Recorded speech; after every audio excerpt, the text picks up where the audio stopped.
Most are afraid of unknown depths, skirting shores thinking world flat. I'm with the island girls in celebration of new religion. Nobody led me or said this way.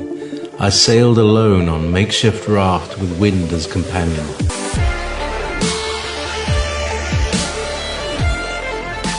Fate for deliverance, confidence enough to assess new disposition. Seekers of lost paradise may seem fools to those who never sought the other worlds.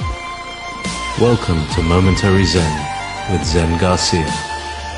Visit www.fallenangels.tv. You're listening to Revolution Radio.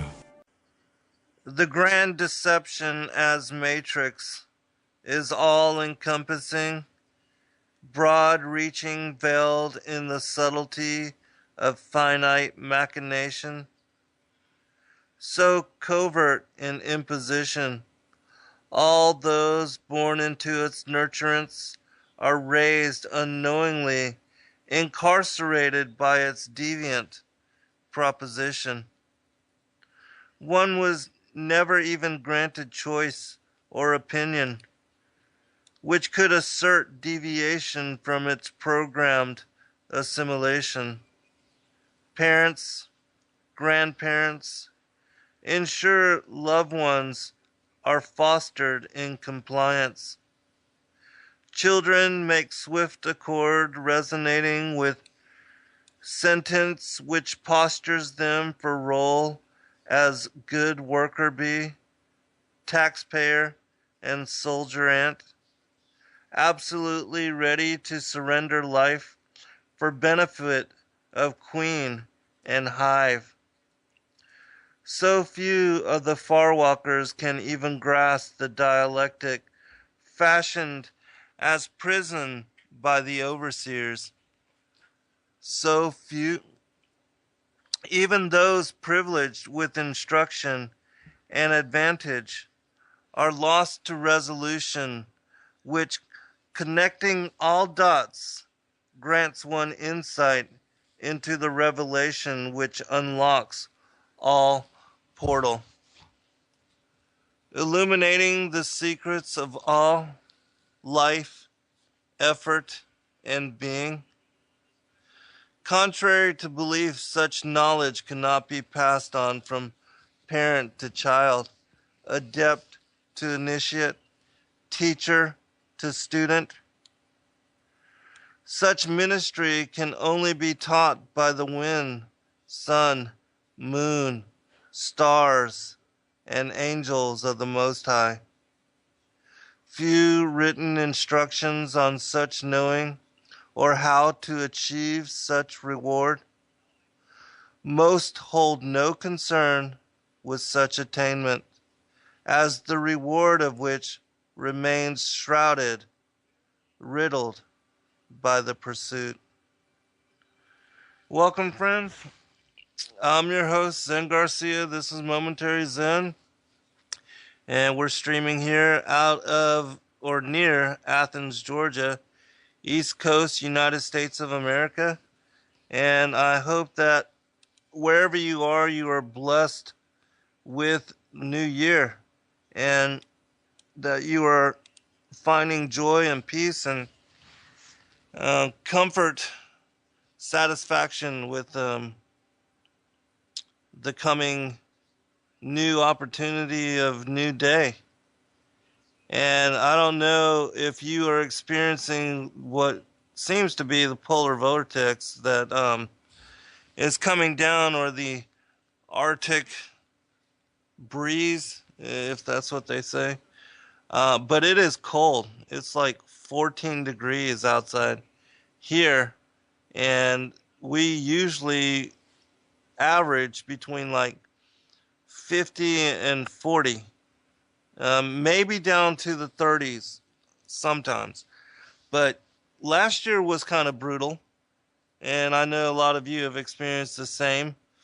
And so I hope that you're somewhere safe, and that you're warm, and that your loved ones, your family members, are also inside and that, you're huddled around a fire or in some way staying warm. And I pray for all the homeless out there that may be having to endure the onslaught of this freeze. I hope that they find place of refuge somewhere where they can at least shelter for night. And if they have to, go out for well, I'm sure it's still going to be cold tomorrow day, but hopefully they'll find place of refuge for at least a few nights, 3 or 4 nights. And for those that have a hard time even with warming your house or taking care of yourselves as far as the heat, bundle up if you can, because it's brutal. And definitely try to drain, to leave the water dripping as far as your pipe, so you don't have to deal with that kind of a situation either. But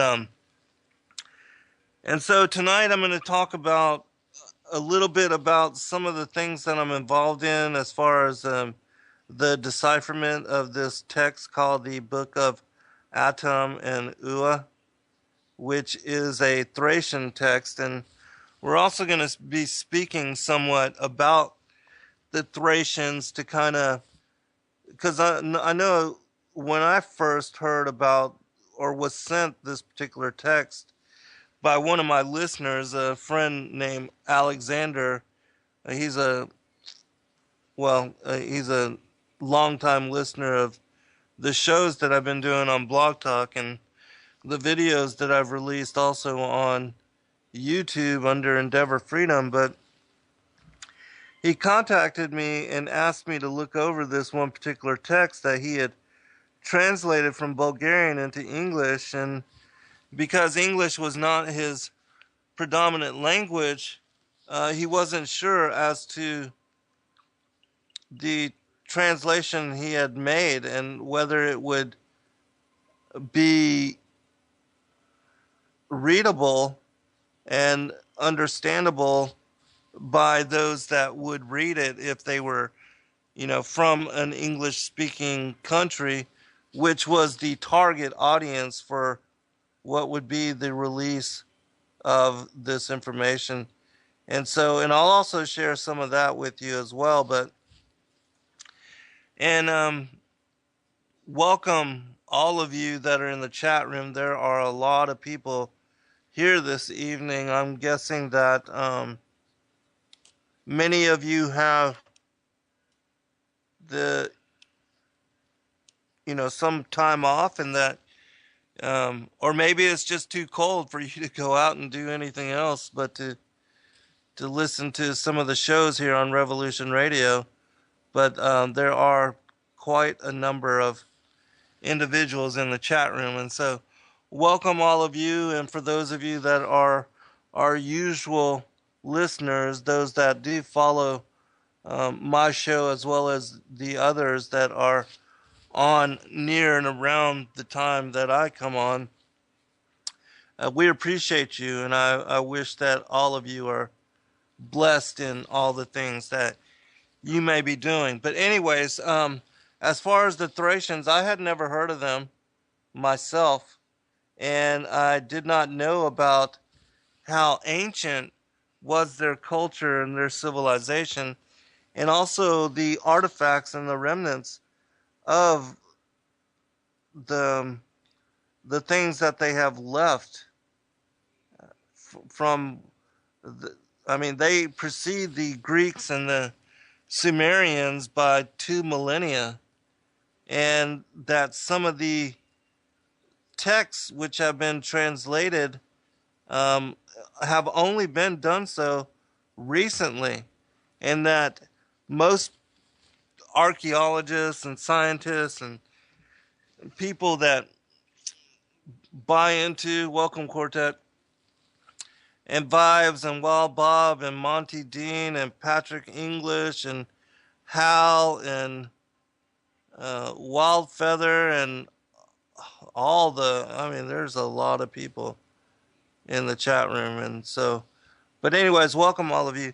And so we're going to talk a little bit about, the scientists that buy into the whole uh, premise that ancient man, and especially those that preceded Adam, the pre-Adamic ages, that these particular beings were primitive and had no advanced technology or capacity to build lasting structure. And then yet you have all these megalithic sites and structures worldwide that totally go against and are contrary to such belief systems, and how they get away with teaching these things in colleges and universities and to even high school kids is beyond me. Well, we know why they do it, and that they're basically trying to enculturate everybody into a belief system that separates them from God and from any belief in anything of a supernatural capacity or anything that is against or goes against that we evolved from monkeys somehow, and that there's some missing link out there in the world that unites ape and man along the evolutionary ladder, and that we started from this place of being a simple creature to now being this advanced being, which in what I've learned and the research that I've done, the things that I've learned and studied on, in which all the new information, the artifacts and the cities and things that are being discovered by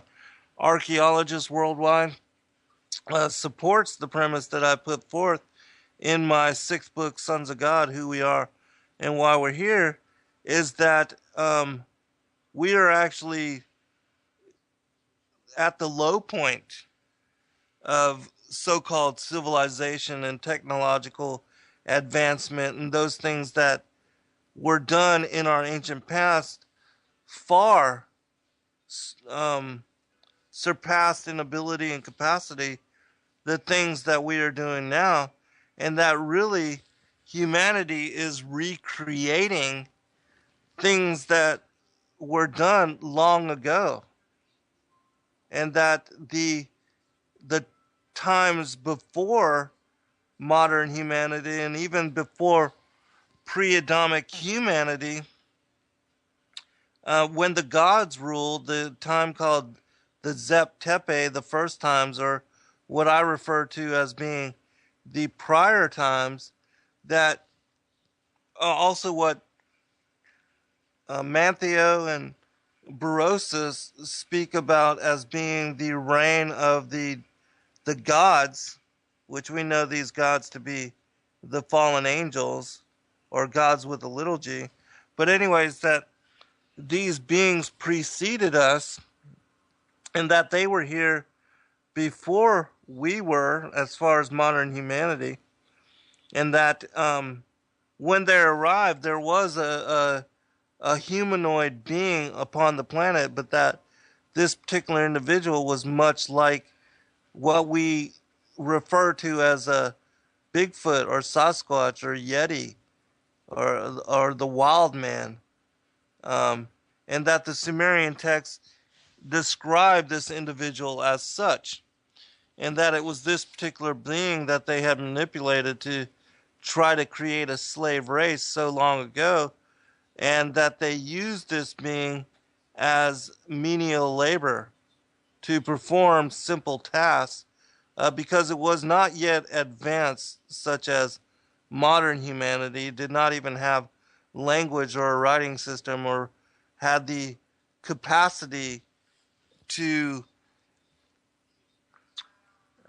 problem solve or think, or not saying that the Bigfoot or the pre-Adamic humans were simple They weren't, but the capacities that we have are far beyond what they were able to do, even with the genetic manipulation and uh, the hybrid crossbreeding with the the so-called gods or these fallen angels, and that even with the cone-headed, the elongated skull people, that they were part of the hybrid, um, that there was a different mix or a group of people here during our ancient times, and that rather than we see just a straight linear progression as far as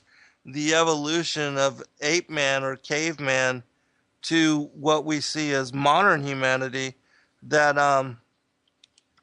there were many such creatures or beings, humanoid type individuals here all at the same time. And that this includes giants, hobbits, dwarves, mixed creatures, all different, Neanderthal, Cro-Magnon, this other breed, it's a new species, a humanoid called the Denisovans.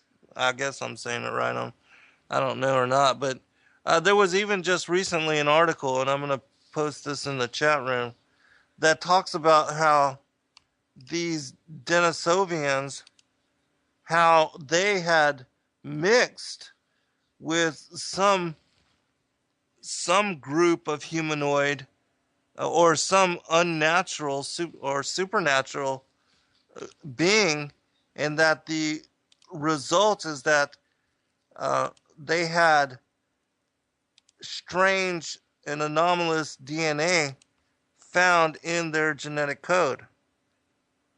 And the Sumerian text speaks about all these different experimentations and manipulations that they went through in order to evolve this so-called primitive worker.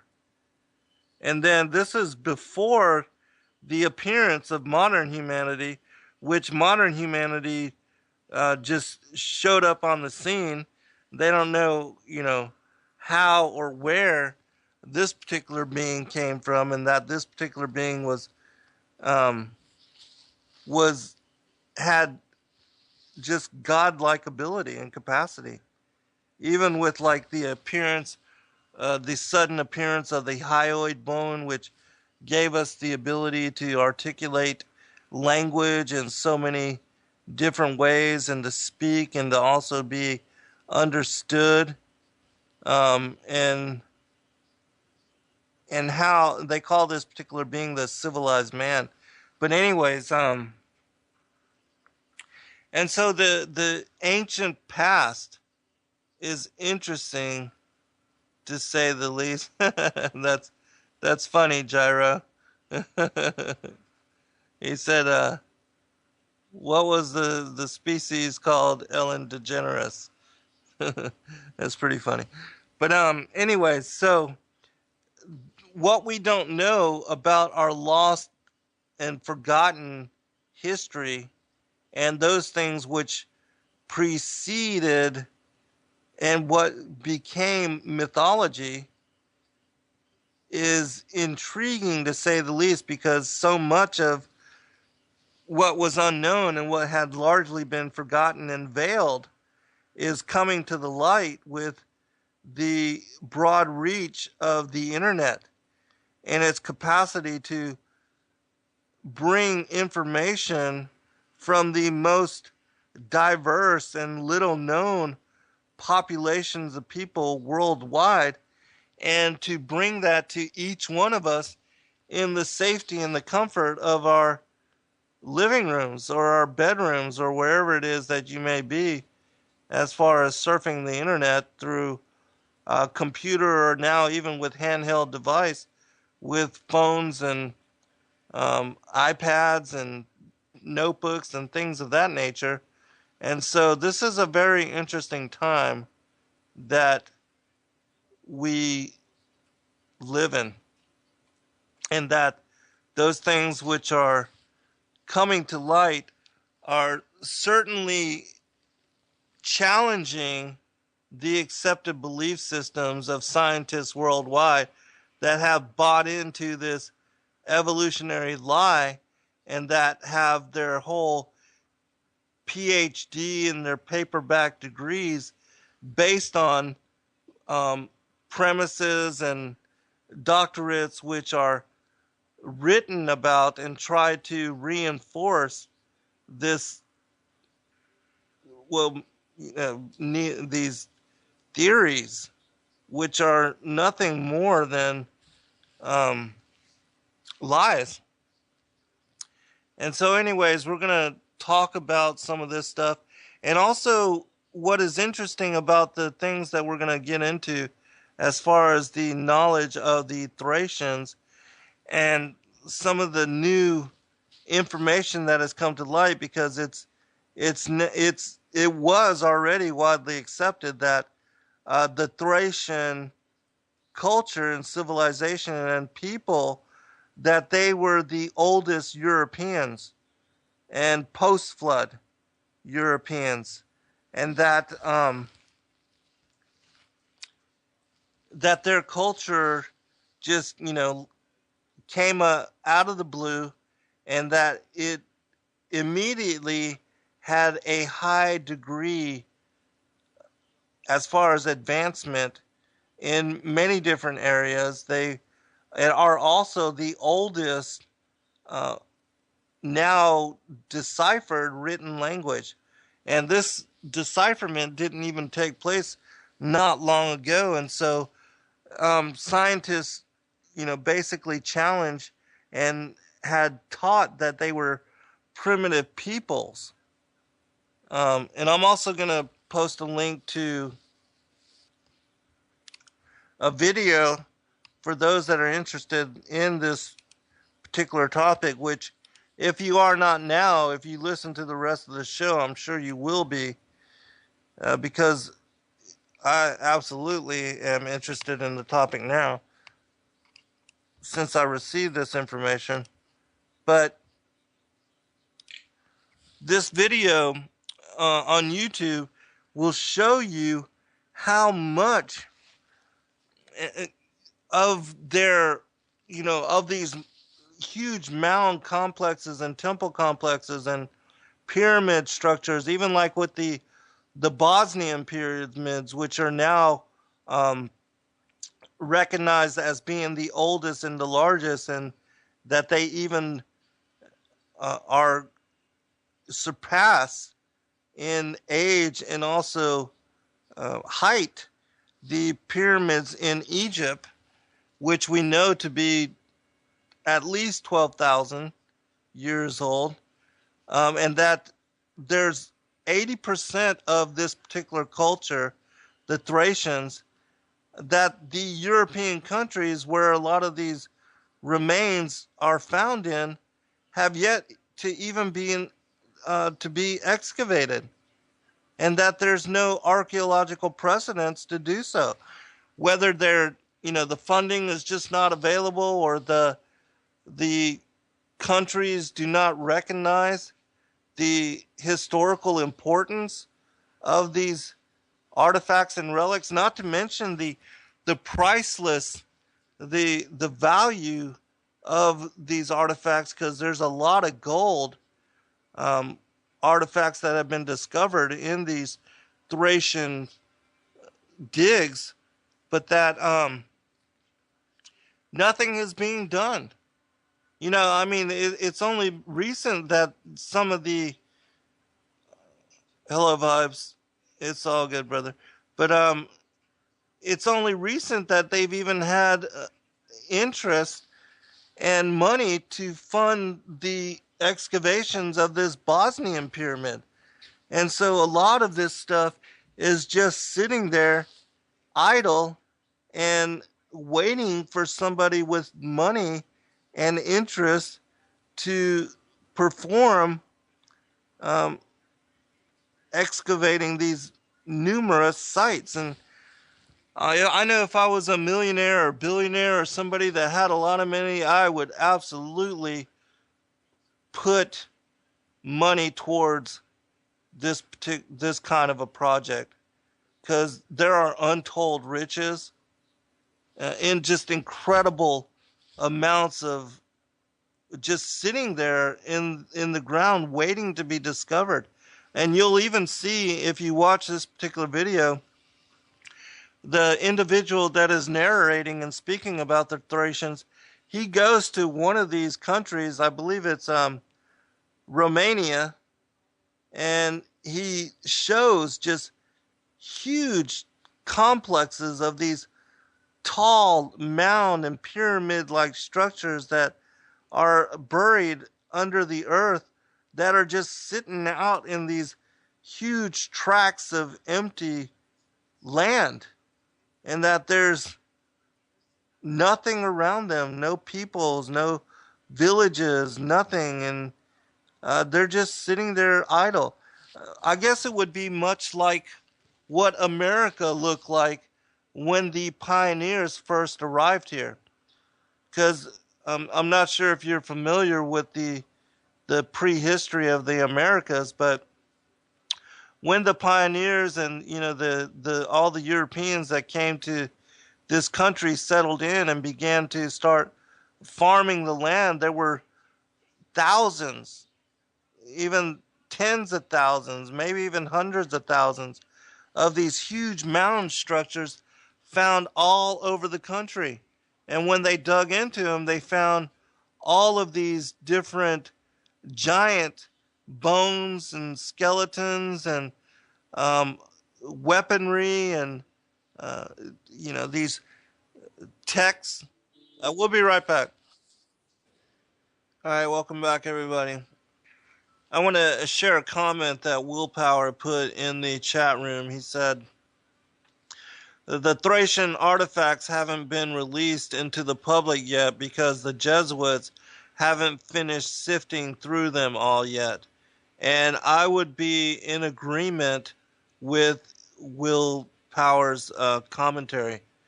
And the reason I say so is because anything that goes against evolution and the things that I had remarked about in the first part of the program, they disappear so much of the artifacts that are absolutely priceless and which are contrary to the whole premise that they put forth and are teaching even in university, in the different universities worldwide.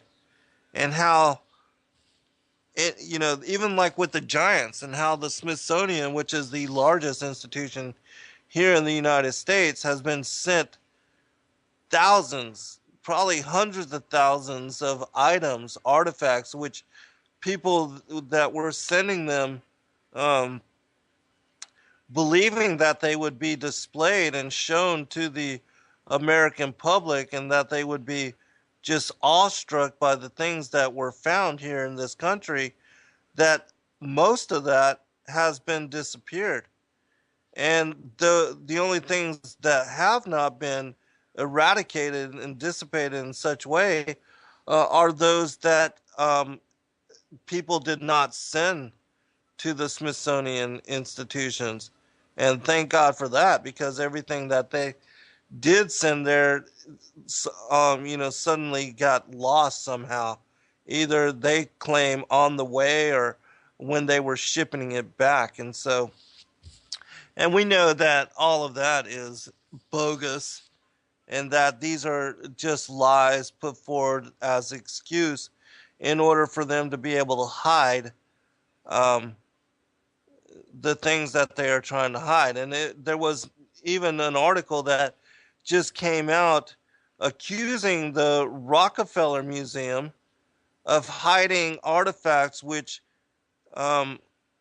were discovered in this individual's house, which he was during the 1920s, I forgot his name. I read a story about him in the last show that I did talking about some of the artifacts that show an interaction or an interdiction by the fallen angels into the affairs of humanity, and how that some of these artifacts were probably even built by them, and that they showed just a high degree of ability at a time when, supposedly we were hunterers and gatherers, and humanity was primitive to the point where there's no way we could have created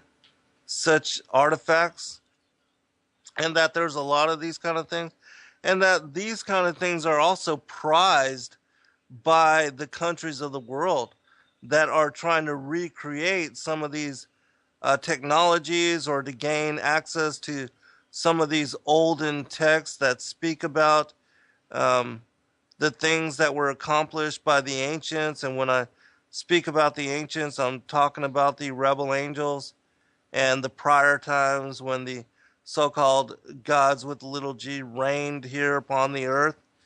And even like with the Veda texts and the Hindu texts that speak about the technologies that they had, and that even when Oppenheimer was asked about the use of an atomic bomb, that he spoke about how this was the first new such device to have been exploded, but that he remarked about how the ancients had also similar technologies, and how there were many old cities that were vitrified in such way that only an atomic blast could have resulted in in such remaining, as far as the glass and the how it was that they turned sand into glass, that only such a nuclear blast has that capacity to to do something like that, which is just one of the verifications as to this technology existing long ago.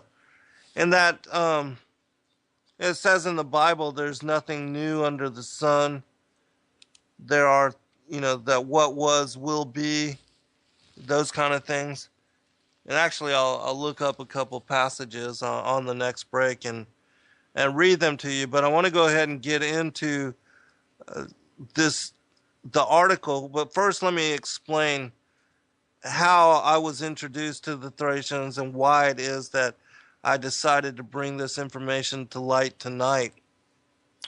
I had spoke about how a friend of mine, a listener, an old-time listener, Alexander Kwanzik, he contacted me from Bulgaria, wanted me to look into this text that was recently translated from the Thracian into, he translated from Bulgarian into English, and he wanted to make it available to the world, but he wanted my help in making it read right for a predominantly English-speaking audience, and I'm actually in the process of doing all that.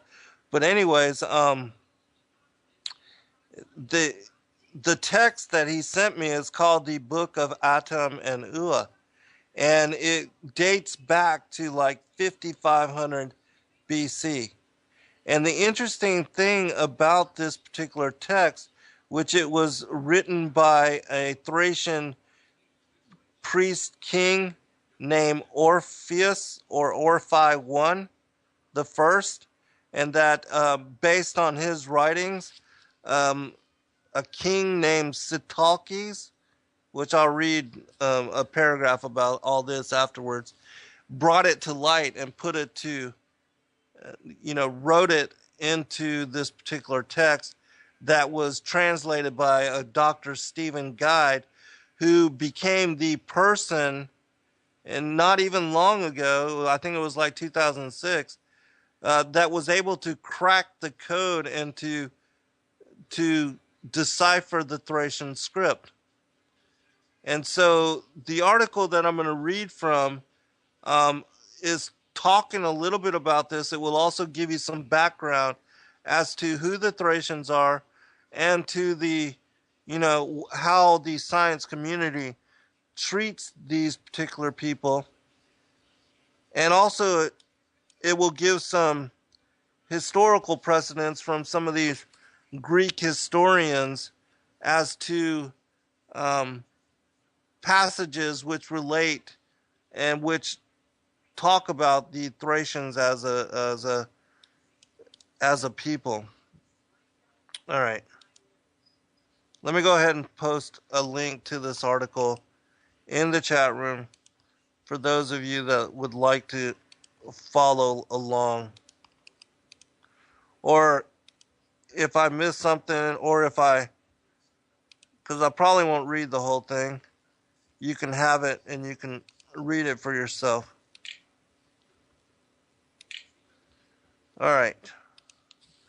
It says this. The Thracian religion was centered around life, death, and fertility. The Slavs were Nordic and obsessed with the sun and the moon. The Thracians were great warriors with independent tribes, and while the Slavonic culture was agriculture and conservative. The Thracians brought us kukri traditions and Baba Marta. The Slavs gave us the traditional circular Bulgarian folk dances and the lucky number 3. Without knowing it, these centuries-old civilizations worked together to create a modern culture for their descendants. Today, Bulgarians consider both the Slavs and the Thracians to be their ancestors, but the more primitive Thracians, that's what they'd like us to believe. The primitive Thracians were here first. Their artifacts dominate the archaeological headlines, and you'll find handmade souvenirs depicting their heroes, horsemen, and chariots. Most foreigners in Bulgaria have viewed a Thracian treasure or read about these tribes which spread across the Balkan during the 4th and 5th centuries BC. Spartacus, the gladiator slave who's led a rebel war against the Romans, was a Thracian. Homer mentions the Thracian in the Iliad, calling them the people who reminded him of the gods. Herodotus, an historian who lived during the 5th century BC and gave the Greek word history its modern meaning, called the Thracians the most numerous ethnic group, second only to the Hindus. Yet despite this trivia, due to their independent tribes and failure to achieve a unified national consciousness, the Thracians have a mysterious and hollow history.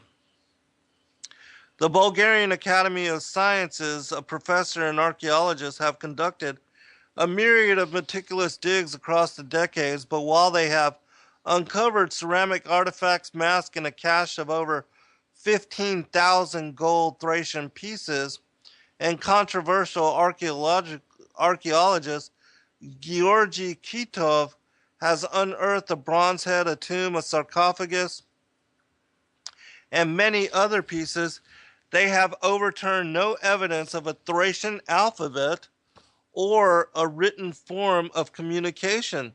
Nothing to help us understand their culture or to indicate that their society was anything but primitive.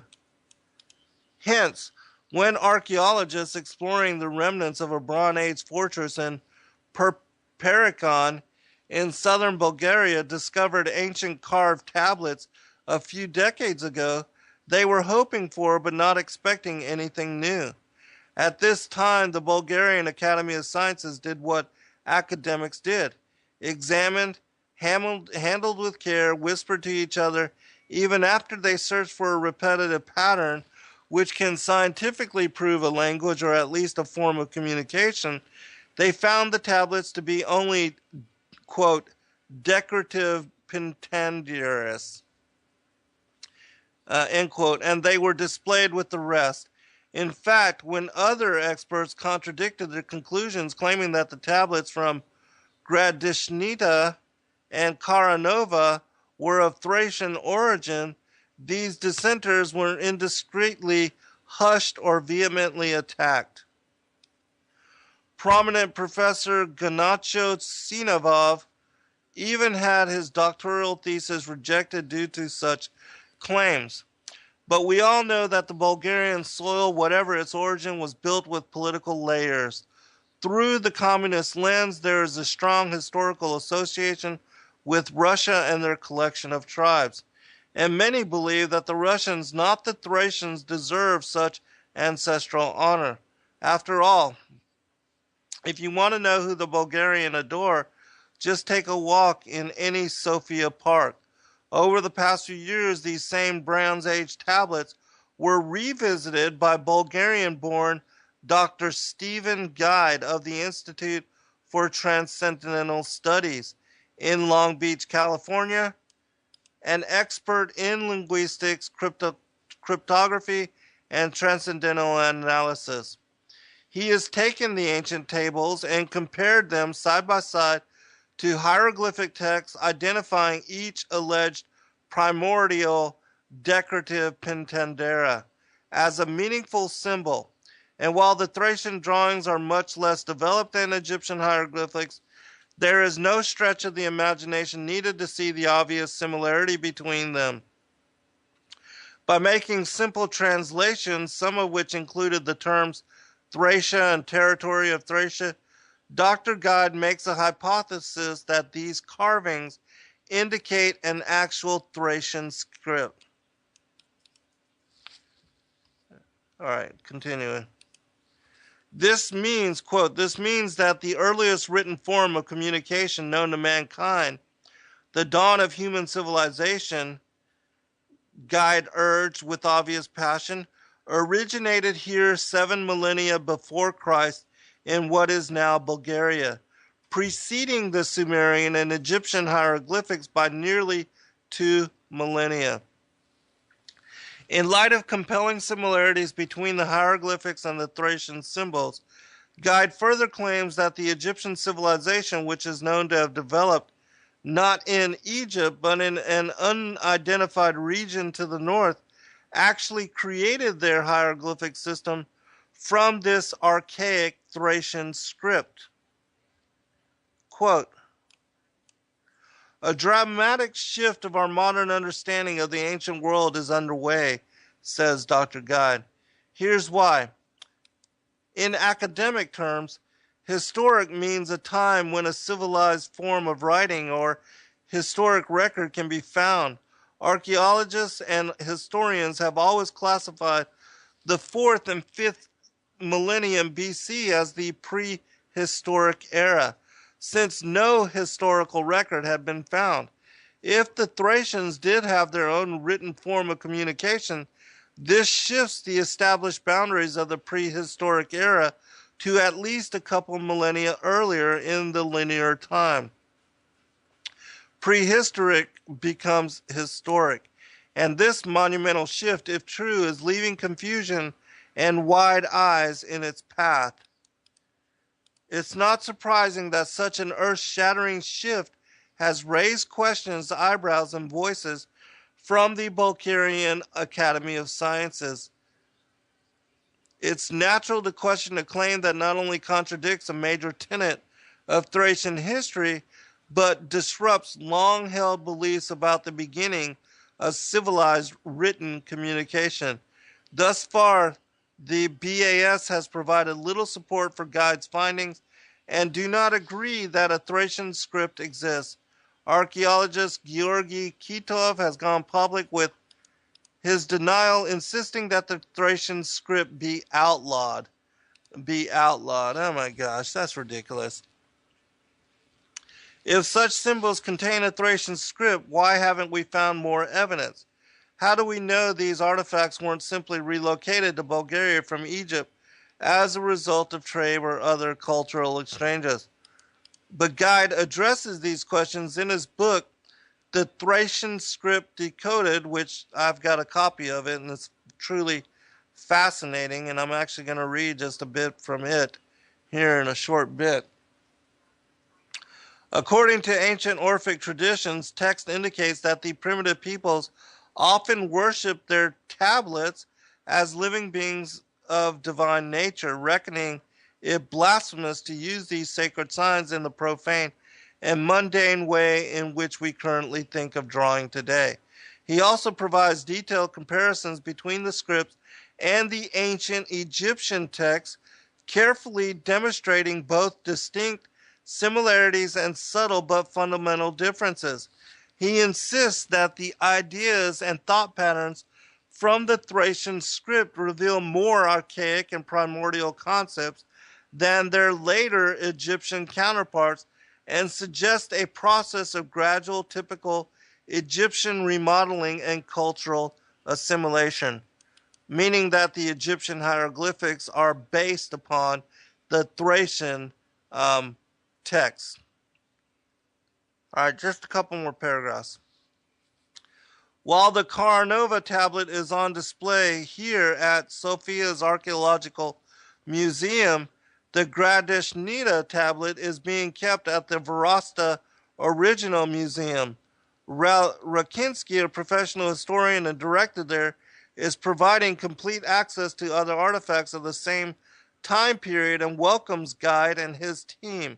He does so in opposition to the Bulgarian Academy of Sciences. Good for him. This breakthrough, unlike the sensational gold artifacts archaeologists often pull from the earth, is about what's beneath yet another surface.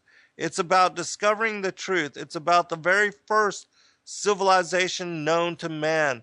And this information has the potential to alter the way we consider the cavemen of this country. But to find, you must dig. Peruse the 50-page English summary of Guide's book, The Thracian Script Decoded. Visit the museums and view the tablets yourself, as Guide quotes from Ecclesiastes, "For as the eye of one is able to perceive, so is that person altogether." All right, I'm gonna post a link to this particular text for those that might be interested. If you want to look into it for yourself, it's absolutely fascinating. You can actually download the PDF copy of this text from this link and read it for yourself. And I'm actually going to read an excerpt from it here in just a few minutes. All right. Posting it in the chat room. All right, so let me just re-summarize this. Basically, what Dr. Stephen Guide has been talking about is that the Thracians were, which they preceded. We'll be right back for second hour. All right, welcome back, everybody, for second hour. I'm your host, Zen Garcia. This is Momentary Zen, and this evening we are covering the Thracians as a ancient culture and civilization, and it has now been determined that their script, their language, is the oldest post-flood, which we know most of everything else was wiped out, and that there are cultures and cities and megalithic sites on the bottom of the oceans, several hundreds and even feet and miles down, which means that, you know, there were very high periods of advancement and building going on at a very early age, going back thousands and thousands of years, even preceding the legends of Atlantis, which we know that, according to Plato, that Atlantis, the final destruction, was the advent of the global ice age 12 to 13,000 years ago, and that there are other stories, like the work of James Churchward, who wrote all the material on Mu as the motherland, that even Atlantis was preceded by a mother culture, um, and that he calls it Mu. And whatever you want to call it, there was very advanced culture, civilization, and life going on. And, it was these prior times, or Zep Tepe.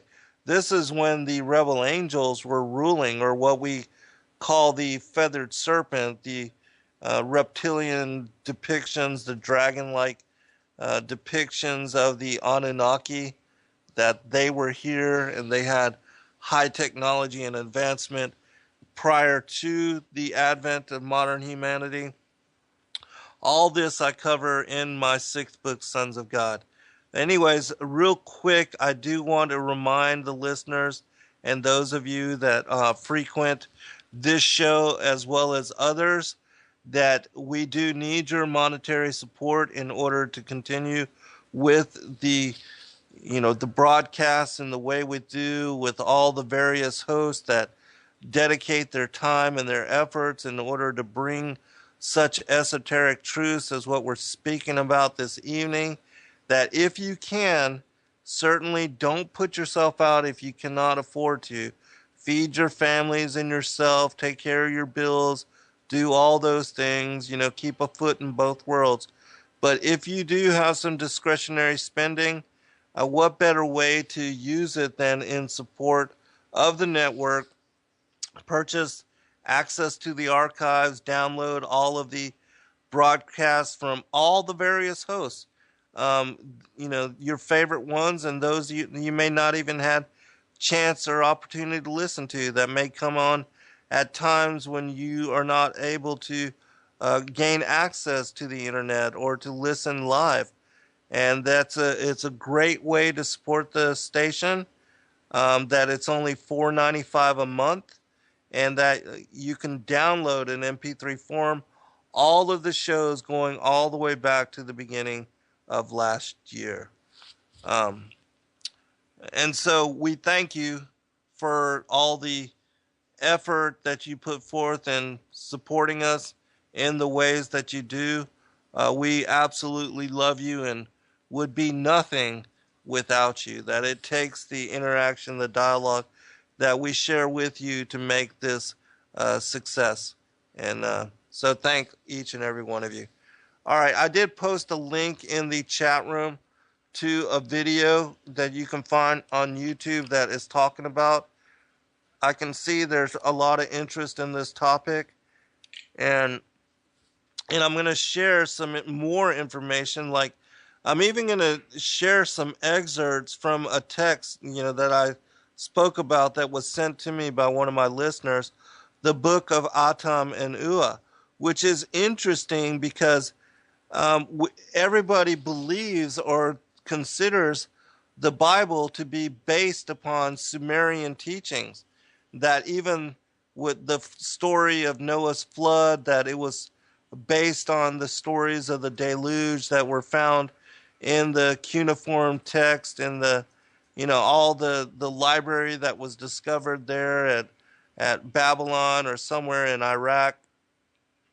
But what this particular text shows, which again, it precedes the Sumerian by 2 millennia, 2,000 years, and that the Thracians were what you might consider to be ancient Christians, or they were knowers of Christ, and they knew that he would come into the flesh, that this particular book has a prophecy of his coming into the flesh, and even talks about how he would die and that he would be resurrected to life.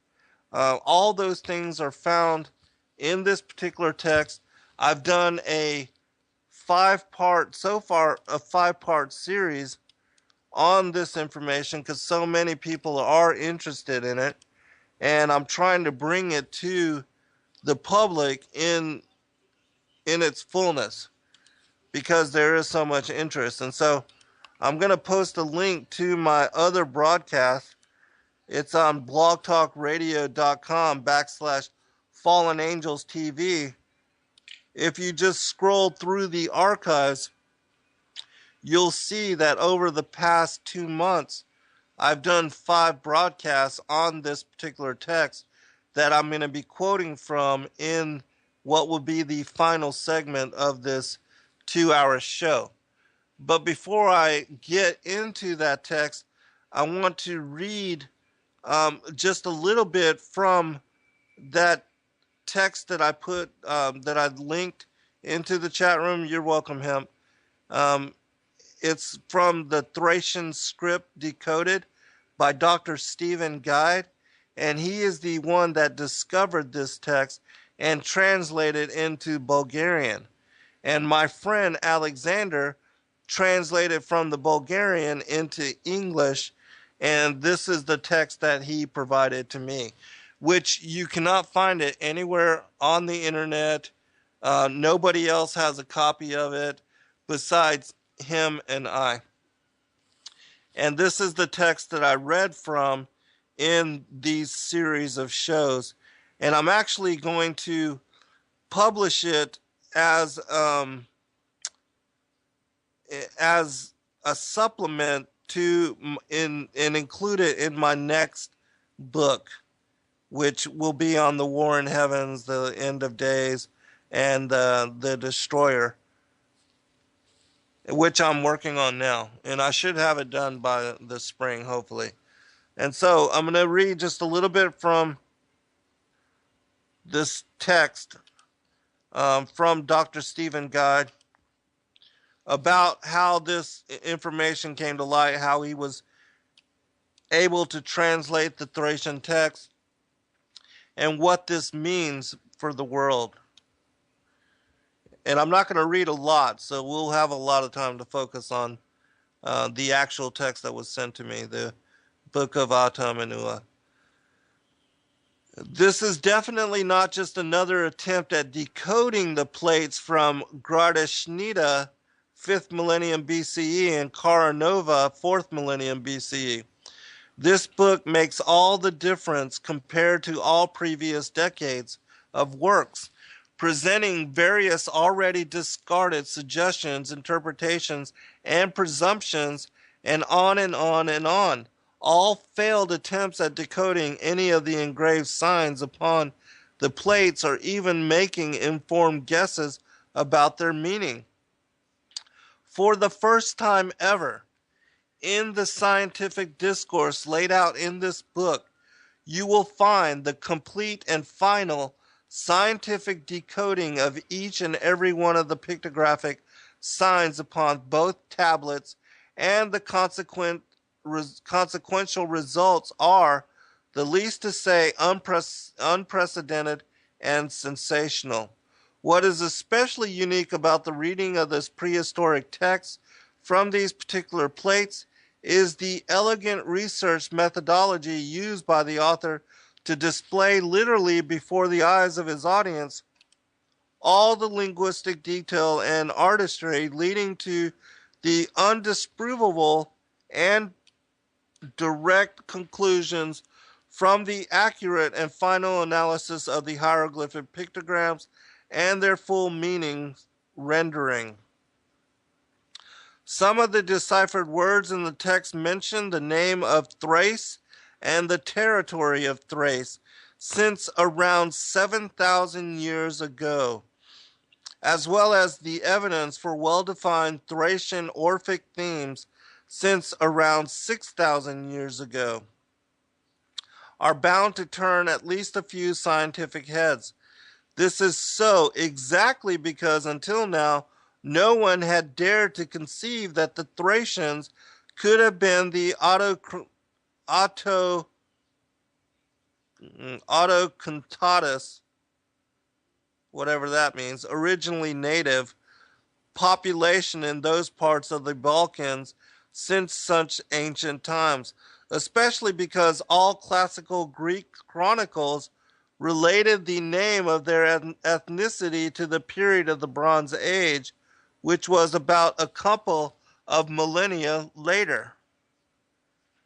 What's most astounding yet is the fact that the Thracian pictographic script, now decoded, was found on artifacts namely the two plates above, which are of such antiquity that it is now considered conclusively to be the first and oldest script ever known to mankind, predating the written artifacts from Sumer and Egypt by some extra 2 millennia. Of course, this is only post-flood, that the deluge wiped out, even older cultures and civilizations, of which the Thracians are, their legacy. They are the inheritors of the Atlantean as well as the the mother cultures, which preceded them. They didn't just pop out of nowhere and suddenly have all this knowledge and technology and advancement. It came from somewhere. On top of that, now it becomes evidence that it was first developed and used by the Thracians, who have been labeled by historians for far too long as a people of no letters.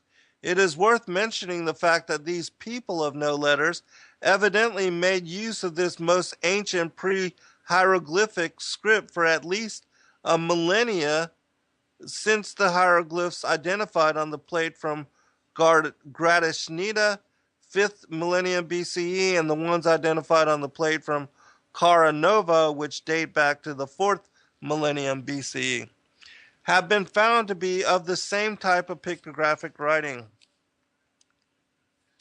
Therefore, it is very likely that a number of other findings from the same period, which have so far been defined as decorative artifacts, may also turn out to be literary documents written in the same Thracian script. It will become clear from the discourse in this book that this particular script represents a special type of pre-hieroglyphic writing, identical in character and similar in style to its later counterpart, and possibly direct descendant, which we all know as the Egyptian hieroglyphic writings, famous for style and beauty from its pyramid texts and specimens of a legendary epoch, notably over 2 millennia younger than that of the Thracian. All right, I'm only going to read just a little bit more. Some experts in the field may actually be so unprepared for a surprise of this magnitude that they may wish the plates were a fake, specially fabricated by an interested party. But luckily, however, the plates from Gradishnita and Cara Nova are not a new or recent discovery, but have been around for several decades and have been thoroughly tested by experts and for their genuineness as well as accurate datings have been certified.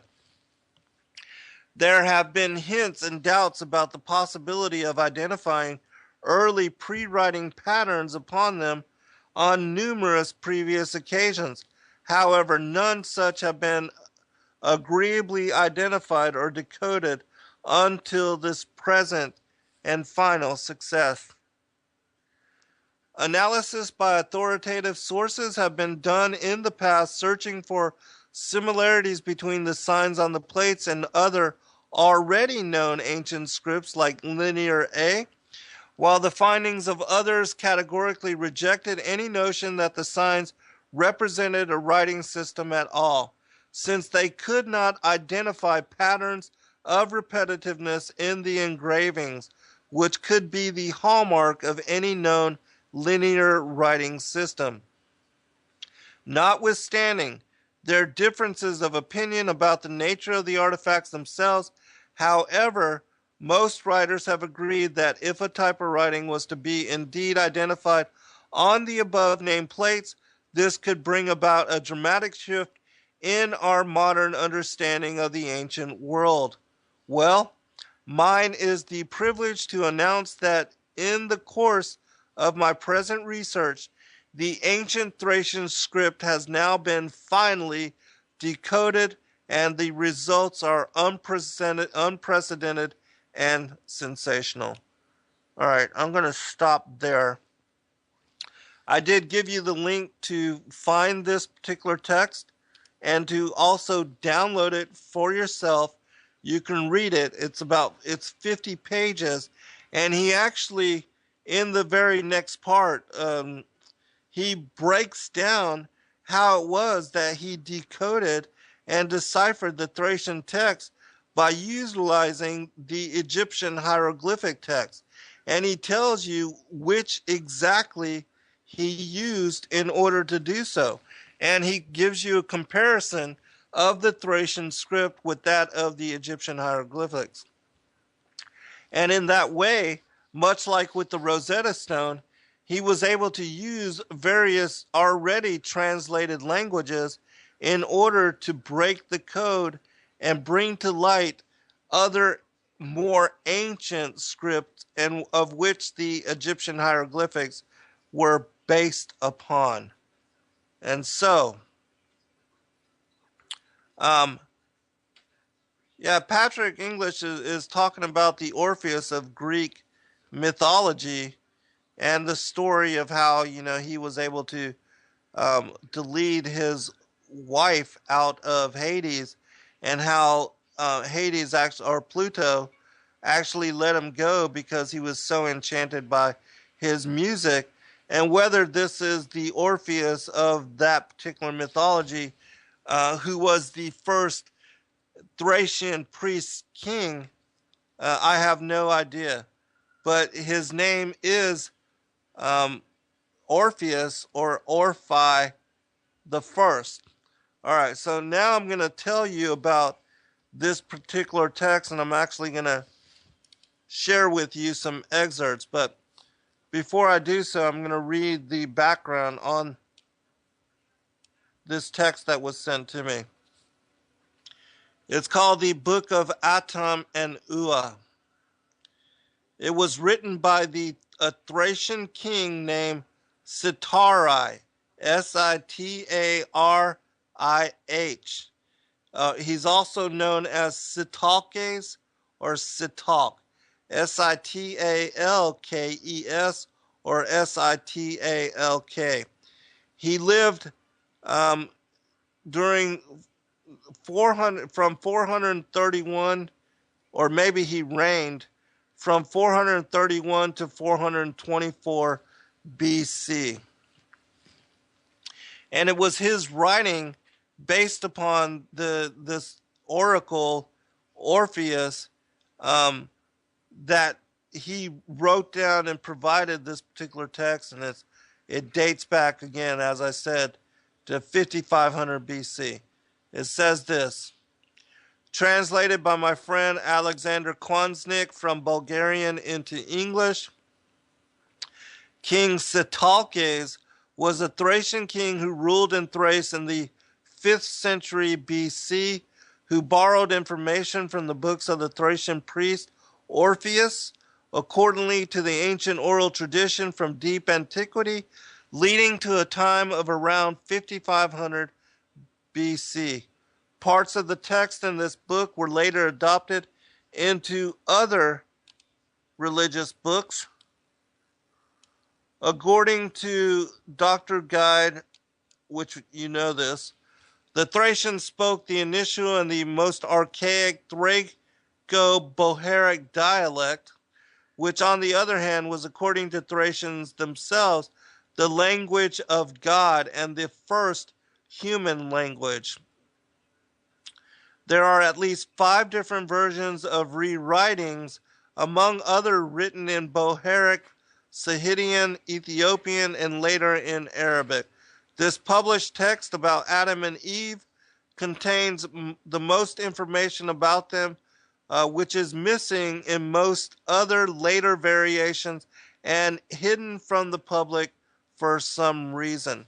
Now, it's my opinion that not only is this text not been made or revealed to the public, and that information about the Thracians themselves has been kept hidden and kept secret, and that they're doing everything they can to prevent even knowledge that the Thracians were a very civilized people, and that they were the first among the flood post-deluge period to establish themselves. Uh, in my opinion, it's done just as the reasons for hiding the information about the giants and about the, um, even the Atlanteans and all those mother cultures that are linked to the olden times. That all of this is hidden from the public because it doesn't fall in line with evolution, or that we somehow evolved of apes. In fact, it's the complete opposite. It actually shows that the oldest cultures, the oldest civilizations, were far in advance of even modern humanity right now, and that they had capacities which greatly um, greatly outvied even our own, and that we as a culture and as a people have been breaking down in advancement since the earliest times. And as the book of Enoch shows to us, the rebel angels were here before us, and they brought with them the mysteries of the heavens, the knowledge and the mysteries of the heavens. We'll be right back. All right, welcome back, everybody, for final segment. Following, just so you know, Vinny Eastwood is going to be on with Santos Bonacci and Jordan Maxwell here on Studio B, which that should be an interesting show. But anyways, so I posted a link to the Thracian script decoded. You can find it there in the chat room. You can download the PDF for yourself, or you can read it online. But as I said, it's an interesting text. And it's the actual electronic copy of this particular that I'm talking about, where Dr. Skeven Guide translated the Thracian script from the Egyptian hieroglyphics and found that it was much older, and that this information has been hidden and has been, kept away from us, so that we don't really know about our ancient past. And so, Hurlborn, you were asking me about this particular text that I was referencing, so you can find it there in the chat room. And also, for those that may come and listen to this in the archives or hear it later when it's posted to YouTube, or you've listened to it somewhere else, you can just contact me at zengarcia.com and email me through that website. If you're interested in any of the books that I've done, all of them are available there as well. My first two are sold out, but my third book, A Different Way of Being, my fourth book, Lucifer, Father of Cain, which I have a new edition out now, and has 50 more pages of information confirming the whole premise of that book. My fifth book, Awaken to the New World Order.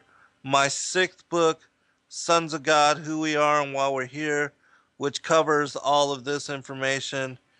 My seventh book, Skyfall, The Angels of Destiny. And my eighth book, which is based on the Targums, or the Aramaic translations of the original Hebrew Torah, that you can contact me for any of those. And so you'll be able to, and if you're interested in purchasing any of those, I'll be glad to bundle them together for you, autograph them, and give you a discount and ship them to you. You can have me personalize them to somebody else, your loved one or family member, and I can autograph them in that way. But anyways, all of the information that we're talking about now is found in my book specific, my sixth one. But for those that come later in the archives, if you want the link or are trying to find information on what I'm talking about here, just contact me at zengarcia.com and I'll be glad to get you the particulars so that you can follow up and do further research on all of these things that we're talking about here. All right, so now we're going to go to the actual text and I'm going to read some excerpts because there's some very interesting things that are found within this particular um, text. And of course, I'm not going to be able to read it all because even after 5 90-minute shows, I've only made it to chapter 50. And this particular text, the book of Atam and Eua, let me go down to the very end. It has 68 chapters. So it's quite a bit of information. And there are things within this text that you won't find anywhere else. And as I said, it's knowledge. The whole book is about when Adam and Eve are kicked out of paradise. Like the whole Genesis account, it begins with the creation of the heavens and the earth, um, and then talks about the creation of humanity, Adam, modern humanity, how they were placed in paradise, how they were beguiled, and how they fell from grace and lost their immortality, their bright natures, and ended up being banished here to the earth. Um, Another interesting thing is that it depicts the tree of the knowledge of good and evil. Well, first, it speaks of the Nakash. For those of you that are familiar with the biblical text, it speaks of the Nakash, which is the serpent of Genesis 3. It speaks of this being as being the winged serpent and guardian of the tree of the knowledge of good and evil, which I thought that was absolutely fascinating. And it is what led me to study what the Nakash was as the shining one, as an enchanter, as a magician, as an upright serpent type being. In this case, a winged serpent, which of course is a representation of a dragon, and that um, and that the worship of the feathered serpent worldwide is also connected to the beguilement of Eve and her impregnation with the first hybrid, the first son of the devil or scion of the devil, um, Cain, who was a direct descendant, a physical progeny of this particular being. And that's why we have the enmity between the seed of the woman and the seed of the serpent, and how all that ties together and is linked to the enmity between the the wheat and the tares, or the goat and the sheep, as um, depicted by the biblical text. I'm gonna read the first few sentences just to give you an idea. Also, you have to know that I'm helping my friend translate this into English that would read correctly, for those that English is their first language. Right now, it doesn't always do that. And there are some corrections that have yet to be made. And so if it reads funny, you'll understand why. That Bulgarian is my friend's first language and English is his second. And so that's where, my help is coming into the picture as far as this text. And again, I did post a link. Let me go ahead and do that real quick. For those that may be interested in hearing the first 5 parts of this series based on this book of Atam and Eua, you can find it here at this link. This is my other broadcast that I do every Saturday, 5 to 6:30 p.m. And so in the past 2 months I've done 5 shows on this material. All right, I'm going to go ahead and read from the excerpt. It says this: In the beginning there was nothing whatsoever. There was only one, and there was nothing that the one could have, except for everything that he should have he had inside of him, because he was everything. There was not time, no place, and no sound. There was not a single ray. There was nothing but the one, and the one did not even have a name, because nobody ever called him by his name, since there was nobody who could call him by his name. And there was no language in which he could ever be called, neither the sound in which his name could be called upon. Nor was there an image with which he could appear. And from this one everything is, and everything was made, because he wished it to happen. And when he wished, there was nobody he could give it to. And there was nobody who could fulfill his wish, because the wish was love, and there was not yet an object to this love. For the humans, it was not allowed to know about all these worlds, but if there would be anybody worth the slaughtered lamb from the day of the creation of the world, whose name is Isus, will be allowed to learn about the worlds one after another, till they will know them all as he, the God himself, became known, and will live together with Isus for eternity in the bosom of the Father and in the womb of the Holy Mother Spirit, Rhea. All right, and that passage kind of relates to John chapter 1, verse 1 through 5, which speaks about, in the beginning was the Word, and the Word was with God, and the Word was God. That particular text. All right. Now this is about the portal, the tree. And it's interesting because, again, it speaks of the Nakash as a winged serpent, a feathered serpent, which we know that the most ancient religions or pagan religions are based on the worship of the feathered serpent. The tree looked at her in a way that she became speechless. She went to the tree to stroke its polished surface. It was soft, loving, and pleasant to touch it with the skin. She was wondering from where the tree was watching her, because she felt it.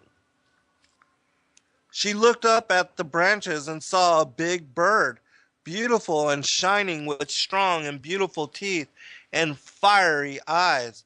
The bird spoke to her. The tree is even more soft and sensitive than you think, and if you try its fruit, you will be like God. Yes, you will be goddess, and many will love you and will obey you and will submit to you like they submit to God. Come and look, its fruit is inside the tree, in the hollow space of its trunk. Come and see how sweet its fruit is. Eua was alarmed by this talking creature, but remembered what Adam told her, that this tree belongs only to God, and that God ordered not to come near it, because this tree brings pain and can cause even death. But Eua did not know what death is, and this slight pain that she felt when she touched the tree with her skin was pleasurable and made her passionate. That is why she asked, I have not seen you before. Who are you, and how do you know that the tree makes God what he is? And the creature whispered to her with a soft voice, I am the flying snake and guardian of the tree of the knowledge of good and evil. That is why I know this tree well, and you are Eua, Adam's woman, who does not have much time for you because he does important things with God. Come so we can play and amuse ourselves inside the tree. It is very comfortable. Touch it again and come and try its soft fruit, which is in the hollow space. And then Ua backed up a bit and said, maybe this is the truth, that I will die if God sees me, and then he will punish me. That is why he put you as a guardian of this tree, right? Then you will be the first to betray me and to reveal me. All right, let me check the chat room real quick, because I know there was a lot of interesting commentary going on in there. And so you see that from this text, and it was the first thing that led me into studying what the, and to link the Nakash with the worship of the feathered serpent, and also to the seraphim angels, which, if you don't know, think about the two words for seraphim. Sarah is snake or serpent, and Rephaim is giant. So this is the seraphim angels are giant serpent-like beings. And because we know that they're winged serpent, feathered serpent, angelic serpents, that's where we get the whole mythology surrounding the dragons that brought to earth, like in Japan and in China, they're worshipped. Oh no, Dreamweaver says many of your shows have just disappeared from YouTube. Oh great. That's been happening a lot of late. I don't know why, but I'll look into it a little bit later. But anyways,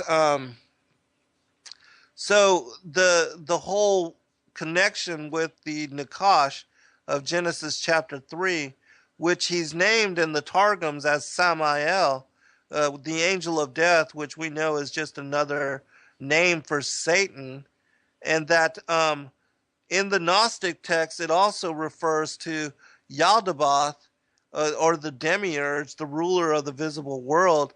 His three names are Yaldabaoth, Saklas, which means the blind god or the foolish god, and Samael, the angel of death.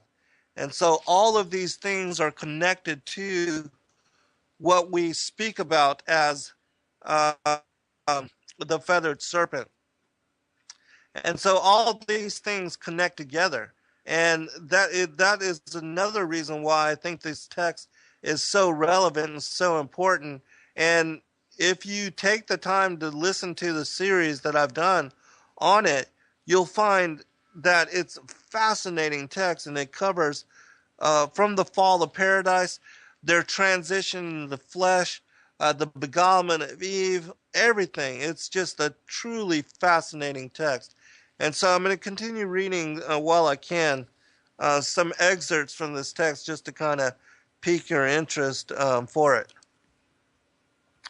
The next particular part is about the tree being a portal, almost like a stargate, and that when they enter it, they're not able to find their way out because they fall from paradise and end up being banished to the wilderness of the earth in a place called the Cave of Treasures.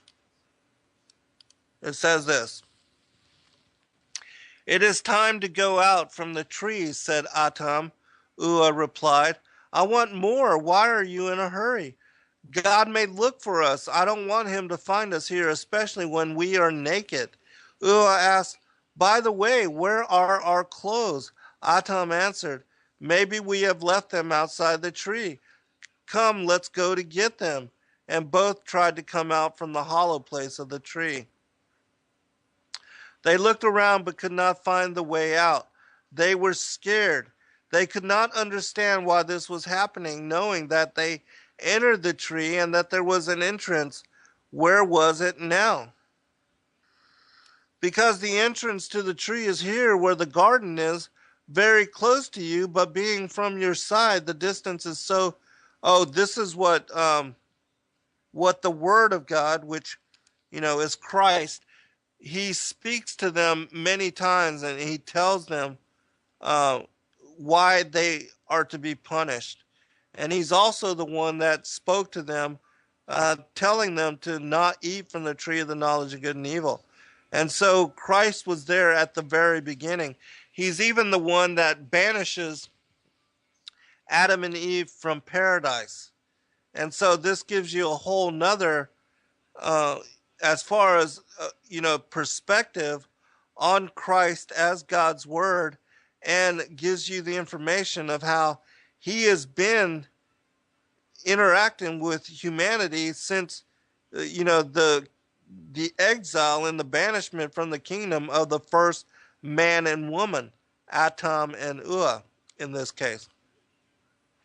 And he also raises them from death when they're persecuted by Satan on the wilderness of the earth, or what is the Garden of Eden, and where they are forced to live in the cave of treasures. And all of that is part of this text here. But let me just continue reading because we're going to run out of time.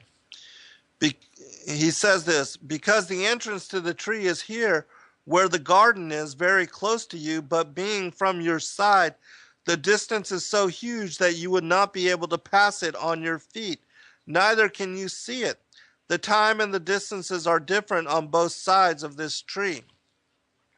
And when you soon will see the light where the sun rises and goes down every day, you will be able to see with your own eyes and be convinced that you are not in some tight tree, but are in fact in a big cave, and around the cave a vast land.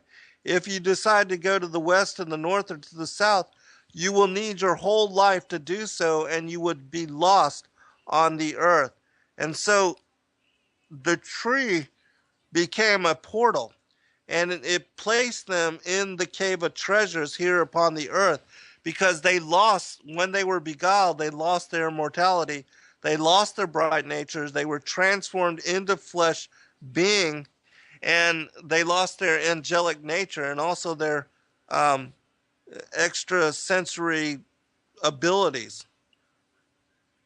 It says this, they are unworthy before my law, which all creatures have to respect, the law that upholds the balance and the truth in the universe. The offense has to be punished. The punishment has started automatically by the written law, and now they are thrown out from the garden of my paradise. And outside the garden, inevitable death will come upon them, of which they have been warned. One final comment. Oh, my dear children, Satan has cheated you. This snake, which is the enemy of the human race, I cry for you because you have not understood that you will leave my garden forever and there is no way back. You see, now you see things with other eyes and hear things with other ears, and you feel with different parts of the body. You lost the clothing of your great and strong bodies that you had here in my garden, where your nature was divine and upraised. And now you are in the dark, and your eyes are not used to earth and darkness, nor your bodies used to it. Your fascination and satisfaction of your new world was short-lived. And now, as you wished, you will not only learn about the good and the pleasurable, but also about the bad and the pain and the suffering. Because the world outside the garden, the world to which you will go now, is vicious and rough, an earth which will give you weeds and thorns, and you will sweat when you must cultivate it in order to get food. All right, we're going to stop there because we're running out of time, but I hope that it was of interest to you, and I thank all of you for taking the time to join me and to listen to the show. Bless you in this new year and the new opportunity. God bless all. Good night. I have only been done so recently, in that most archaeologists and scientists and people that buy into Welcome Quartet and Vibes and Wild Bob and Monty Dean and Patrick English and Hal and Wild Feather and there's a lot of people in the chat room. And so, but anyways, welcome all of you.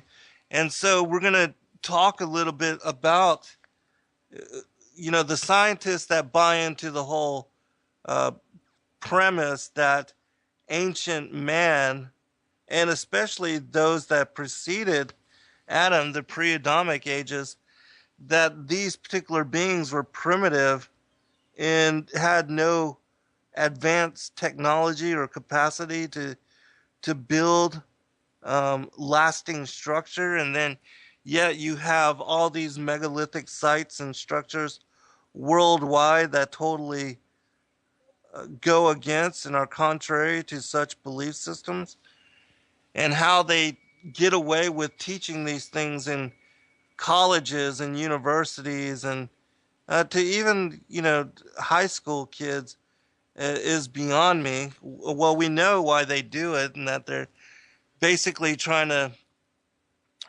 enculturate everybody into a belief system that separates them from God and from any belief in anything of a supernatural capacity, or anything that is against or goes against that we evolved from monkeys somehow, and that there's some missing link out there in the world that unites ape and man along the evolutionary ladder, and that we started from this place of, being a simple creature to now being this advanced being, which, in what I've learned in the research that I've done, the things that I've learned and studied on, in which he contacted me and asked me to look over this one particular text that he had translated from Bulgarian into English. And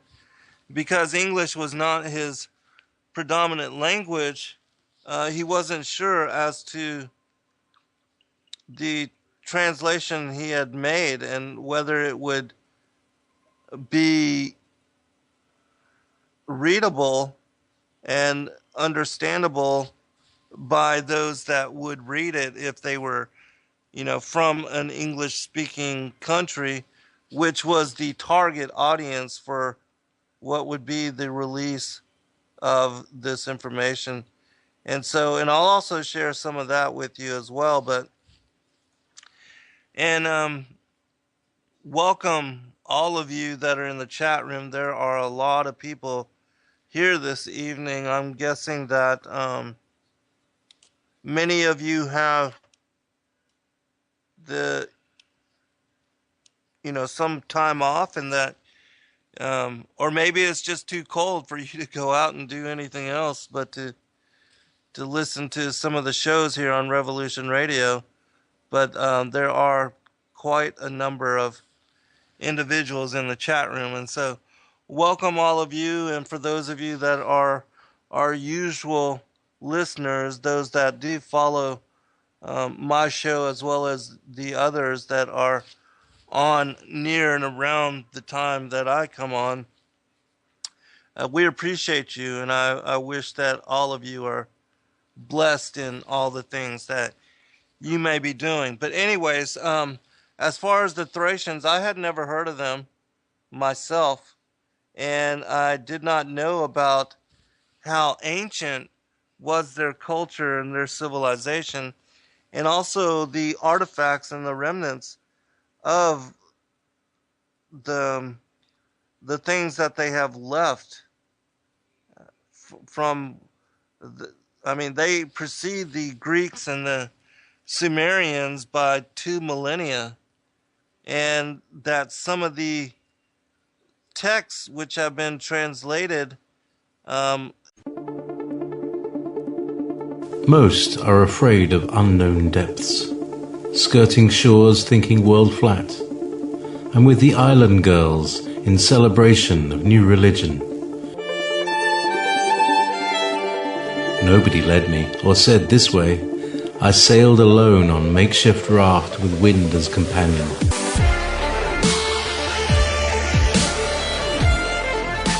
Fate for deliverance, confidence enough to assess new disposition. Seekers of lost paradise may seem fools to those who never sought the other worlds. Welcome to Momentary Zen with Zen Garcia. Visit www.fallenangels.tv. You're listening to Revolution Radio. The grand deception as matrix is all-encompassing, broad-reaching, veiled in the subtlety of finite machination, so covert in imposition. All those born into its nurturance are raised unknowingly, incarcerated by its deviant proposition.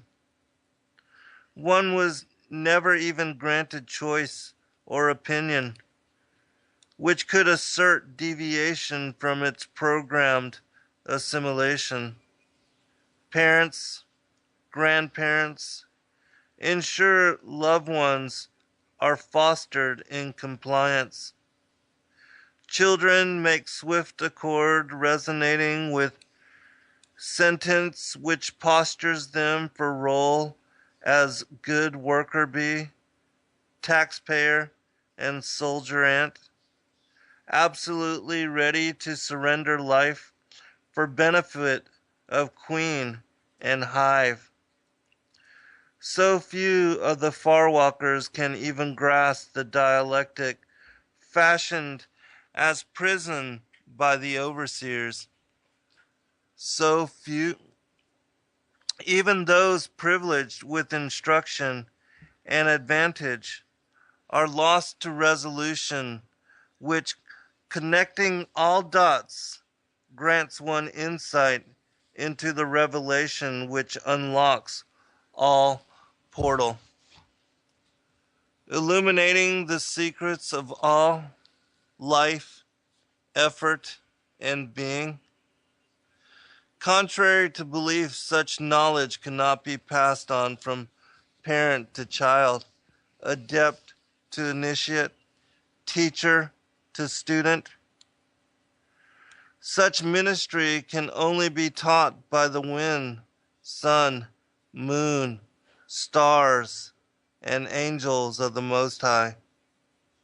Few written instructions on such knowing or how to achieve such reward. Most hold no concern with such attainment, as the reward of which remains shrouded, riddled by the pursuit. Welcome, friends. I'm your host, Zen Garcia. This is Momentary Zen, and we're streaming here out of or near Athens, Georgia, East Coast, United States of America. And I hope that wherever you are blessed with New Year, and that you are finding joy and peace and comfort, satisfaction with the coming new opportunity of new day. And I don't know if you are experiencing what seems to be the polar vortex that is coming down, or the Arctic breeze, if that's what they say. But it is cold. It's like 14 degrees outside here, and we usually average between like 50 and 40, maybe down to the 30s sometimes. But last year was kind of brutal, and I know a lot of you have experienced the same. And so I hope that you're somewhere safe, and that you're warm, and that your loved ones, your family members are also inside, and that you're huddled around a fire, or in some way staying warm. And I pray for all the homeless out there that may be having to endure the onslaught of this freeze. I hope that they find place of refuge somewhere where they can at least shelter for night. And if they have to go out for the well, I'm sure it's still going to be cold tomorrow day, but hopefully they'll find place of refuge for at least a few nights, 3 or 4 nights, and for those that have a hard time even with warming your house or taking care of yourselves as far as the heat, bundle up if you can, because it's brutal, and definitely try to drain. I mean, to leave the water dripping as far as your pipe, so you don't have to deal with that kind of a situation either.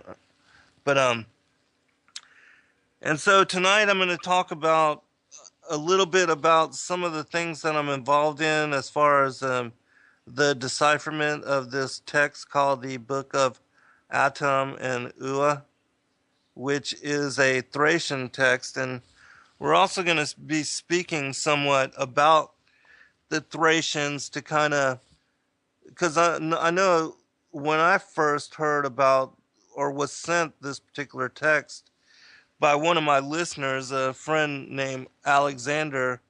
He's a he's a longtime listener of the shows that I've been doing on Blog Talk and the videos that I've released also on YouTube under Endeavor Freedom. But